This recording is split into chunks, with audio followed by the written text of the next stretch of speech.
Nyaatu waadoo kun mucaan kun suma dhugaa bajjeeste nama nu qaleessa dheengaddattiin taphataa dur.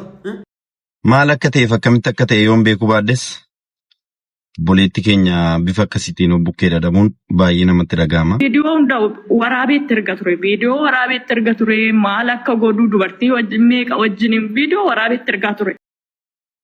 Armee koon ayyaadinii siif jedheen badee dhufee deebi'een gala jennaan እና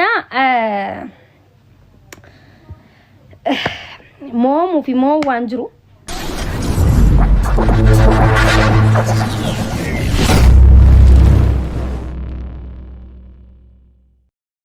Assalamu alaikum warahmatullahi wabarakatuh. Yoo arkafuni kabajamtootaaf hordoftoota michuu kolfa jiruuf jireenyi ibaadaan afiyaan taqwaan akkam naaf jirtu siniin jedha haala wallaa Egaa arras video kabiraati deebi'eetan jira. Akkuma beekamu video barsa bashannansiisuu kan illee irratti dubbatuun baay'ee hedduusa qabadee dhufateen jira. Maaligaa warreen channel kanaaf haarawaa taatan subscribe godhaa. Gootanii akkasila ati fee yeroo hunda ilaaltee darbite subscribe gootu video cha like gootu video kanas like gochuun yaada keessanis commentii jala naa kaasiniin jedha baay'ee galatooma gara video irratti. Armee koon ayyaadinii siif jedheen badee dhufee deebi'een gala jennaan miqqanyaan karaa cufee akkati dhuftu malee akkan hin dhufnen beektaa garaa kee qaxii kutii akkan si jaallun beektaa mallattoo jaalalaa kee abaaboo adii bitii qoonqoon dhaadhii jaallattii duuti gaarii saammatti jagnas maarii jaallattii adiin shaashii jaallattii andeeme nagaa iji koo lafan arguu. Nyaatu waadoo kun mucaan kun suma dhugaa bajjeeste nama nu qaleessa dheengaddattiin taphataa dur. Nama aati kaleessa abbaan hiriyoonni obboloonni ittiin taphataa turan dhukkuba tokko malee warri Dubaayii jirtan isa Itoophiyaa keessa jirutti quba qabuu dhiisaati isa Itoophiyaa keessa duwwaarraa halaakuu dhiisaati mucaa kanas sababa ishee gaafadhaa namni gaafa beela'u gaafa dheebotu duwwaa miti kan inni of ajjeesu gaafa harkaa dhabu duwwaa miti kan inni of ajjeesu kanas miqinaatan godhina wanni biraa yoo jiraate keessumaa shamarran waan uffattan illee dhabaa waan nyaattan illee dhabaa hojii dhabaa rakkadhaa keessumaa gaafa biyya namaa kana jirtan seera nalas ta'a seera qabeessas ta'a yookaan gama jaalalaa kanaan yookaan gama fiqirii kanaan wanti barbaade yoo dhufe abadan lubbuu keessan irratti du'an faradiina dhugaa waaqayyoon isiniin jedha lubbuu kan keessan irratti du'an faradiina anamma social media kana irratti micayyoo kan argee baay'ee keessa kiyya nagadde Cau kanaan yeroo dheeraadhaafan beeka garuu gaafa naru dhugaadha baay'een gadde inni galee namni lafaa kee akkan of hin godhu kanaaf wannumti jireenyumti barbaade haa baasee hin sooromiinallee fayyuma qabaachuu nagaa qabaachuu waaqayyoo nagaadhuma see kenne nagaadhumaan raftee ka'uun hin caala bakka qabeenyarra caala birriirra caala baasee inni galee keessumaa gaafa biyya kana jirtan lubbuu keessan irratti waan faradiina gaafa biyya namaa kana jirtan lubbuu keessa irratti waan faradiina du'an faradiina haadha keessan ishee sindeessan oo duubatti ilaala abbaa keessan laala jireenya keessan isa bakka duutanii dhaqxassana laala hin boqonne seetu sinam hin boqottan sinii galee aga barbaadde wani barbaadde maal lubbuu keen balleessin guyyaati deemtu waan iyyuu lafa siikaa era baasee lafa siikaa era waan iyyuu maaliif balleessa lubbuu waan dhuu maal taanaan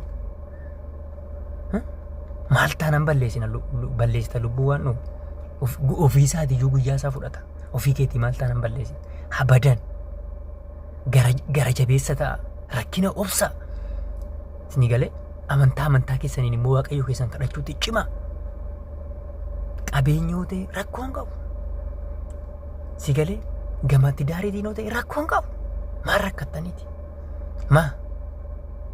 Viidiyoo hunda waraabeetti erga ture maal akka godhu dubartii meeqa wajjin viidiyoo waraabeetti ergaa ture dhuftee natti agarsiiste bakka dhiisi garaarraa kutadhu baay'ee jaallatti ingidiin ilmoon dubartii takka gaafa nama jaalatte boolloo nama wajjin naqxi miti innaa irraa kutachuu dadhabde guyyumaan boossii eebil guyyaa tokko maalla goote bakka ishee wanni si gaafate naan jette wanni dawwalee si gaafate hin jirtu jedhee naan jette ayyee mana darasii dhufa ture jechuudha yeroo sanin Maaliif maadaamin ishiin dubbattu baay'ee nama haadha turte dhugaa waaqayyo dubbachuudhaaf ittiin dubbattu achiitiin na dhoksitee ayyee torban tokkicha dhokattee innillee narratti dawalee riyoonni isheellee dawalanii na gaafatan hin beeku ani bakka isheen jirtu ani ofii kiyyaafuu giraa na gabbee jiran beeku maaliif haa irraaffattuuf ture achi guyyaa tokko na dhokattee deemtee dawalee fi na dhokattee deemtee rukkutamtee dhufte guyyaa san rukkutee jechuudha adda ishii kana rukkutee addi ishii nyaarri gubbaan kun akkanatti sanatti xaqamtee dhufte.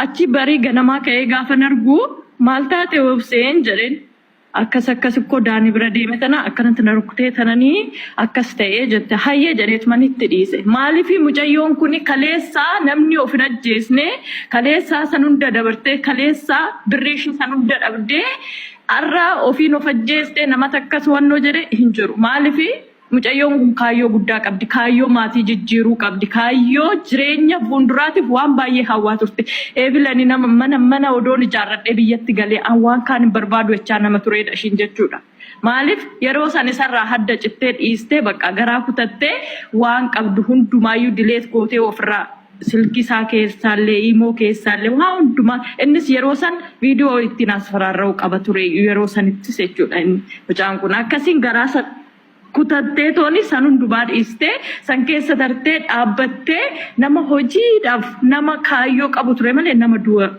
kaayyoo du'aa qabu karoorumaan qabdu maaliif ani mucayyoon kun Dubaay keessatti eebil wajjin barannee eebil wajjin cuubbamne Dubaay keessatti aniif ishee wajjin cuubbamne kasi dhugu keessa jechuudha ani wanni garaana nyaatu tokko yeroo sanitti dhugaa waaqayyoo dubbachuudhaaf baay'een ishii gorsaa ture baay'ee maaliif obseen nama garaa nama dhofkatu miti rakkinni amma fe'oo ishirra ga'e namatti matti har'a hiriyoon ishii wajjin nyaatanii ishii wajjin dhuganii dhugaa ishirra ciisanii waaqayyoon isaan arga maaliif mucayyoon kun baatee halatti haftee baatee dhiinni ishii lola'ee hafe namni isaan gaafachuu dadhabu waaqayyo boruu samii irratti isaan gaafata har'aaf garuu mucayyoon kichuutti cabdee hafte kun cittee hafte kun har'a ishee wajjin nyaatanii kaleessa ishee wajjin utaalaa oolanii hin beekan maaliif keessa ishee hin beekan hin dhofkattu koongumaayyuu obseen nama garaa dhofkatu miti boochee namatti matuudha akkasan ta'e namaan jedhuudha maaliif har'a wajjin nyaatanii oolanii wajjin dhuganii oolanii warra hiriyoonni ishii dhugaa ishii dhoskan waaqayyo beeka boru guyyaan keessaniin dhufa dhugaa rabbii dubbachuudhaaf guyyaan sin akkatti baanu beekna malee akkatti gallu hin beeknu ummata akkatti baanu beekna malee akkatti gallu hin beeknu haati ishiidhaa dhuftettee afaan bantee ishee eeggattu reeffi ishii gaafa galu kun mee sinis maatii qabdu sinis obbolaa qabdu ilma dhiiraa soo ta'e ilma shamarranii soo taatanii kuniin nu hanqatan jedhinaa dhugaa waaqayyoo dubbachuudhaaf kanaaf dhugaa namaatirra ciisinaa dhugaa namaan dhoskinaa wajjin nyaattanii dhuddanii kaatanii dhugaashin dhoskina warritti dhiyaattanii nama tokkotti odoo garaan ni manni mucayyoon kun irra hin banne kanaaf iyyuu warri keessa beektaniitti dhiyaattanii ani biraa hin galeesanii galee odoon biraa galuu baadhee dhugaa waaqayyoo dubbachuudhaaf hin beeka ture ani garuu gara Itoophiyaan biraa galee ture iyyuu jechuudha biraa galee tanan Aydin ko naala gubernaa tikeetti ko naala gubernaa nam biyyatti fee amma gara biyyan biraa deemee jechuudha. Innaa obseen nama garaa nama dhofkatu miti kanaafiyyuu rabbiin sodaadha rabbiin si uume sodaadha harka tokko walirraa nyaattanii walirraa dhugdanii dhugaa waliin affaninaa dhugaa waliin dhoskinaa kaleessa warri sinitti matte mucayyoon kun odoo sinitti himatin mucayyoon kun rakkina ishee odoo sinitti himatin irra dabartee hin beektu. Kanaafiyyuu rabbiin waaqa sanii uume sodaadha.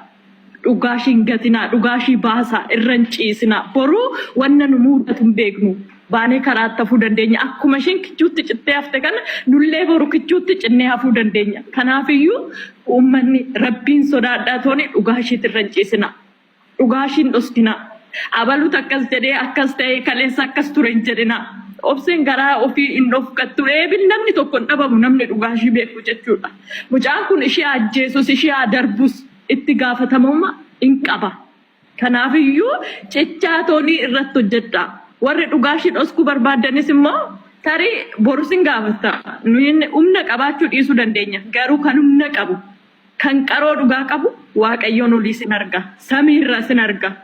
Kanaafiyyuu dhugaan tala kanaan dhoskinaa ishiin irra cittee baddee jirti. Dhangalaatee jirti. Ishiin nama eessa gahu tureeyyuu. Arda guyyaan keenya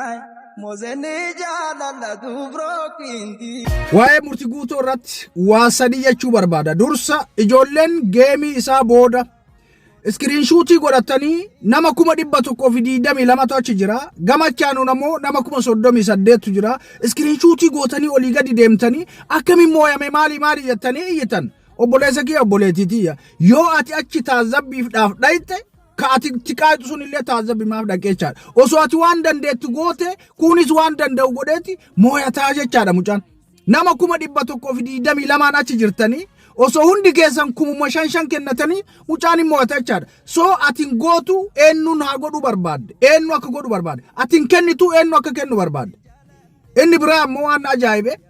Ijoolleen kaleessa galgala irratti ijoolleen Wallootii fi ijoolleen Harargee gaara Suudii keessaa bifa sanii rasaasa dhayaa akkasitti gammachuu isaa san irratti hirmaattanii mallaqa qarshii 50,000 raaga 200,000 kennitanii gammachiiftan himmachaaju. Dhiirummaan akkana, gootummaan akkana, aantummaan akkana laale.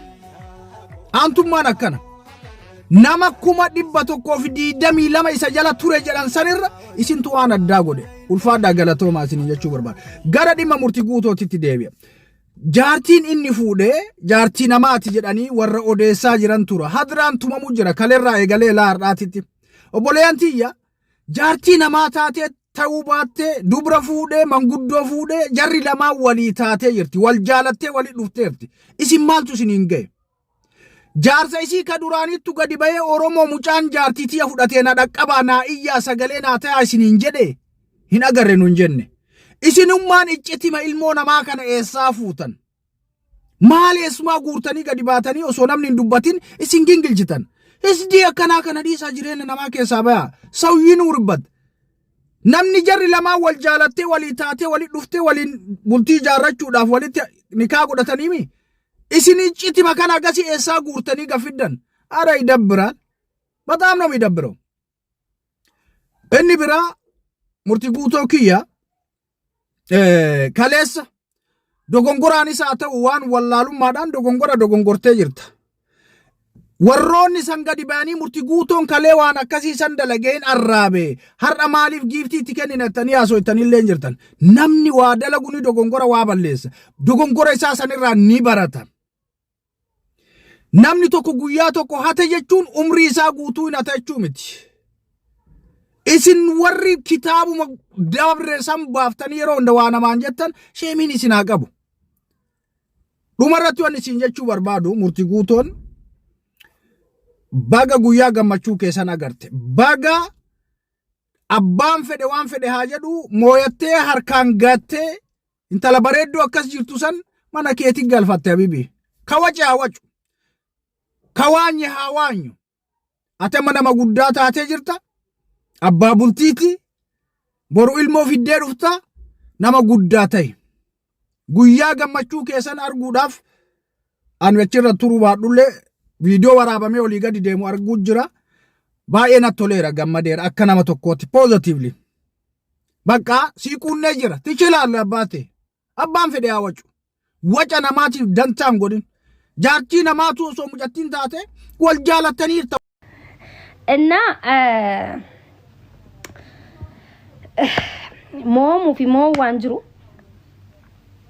moomuu fi moo waan jirudha.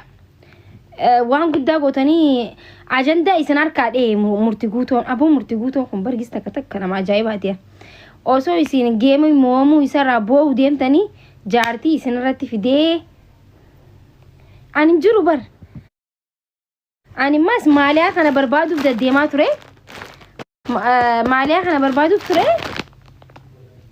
Kizeen akka gasseen iha na na na na na na na na na Facebook ayan dim na na na na na kizeen TikTok idu yes of course ande na darbeka mana bilbilina ya da you start wayne agenda bar khotolu gize waraabame sonday furdatte maaki lubu nyaata keenya chaajiraare furdaddu nagari nyaata keenya jira ya bareedutiya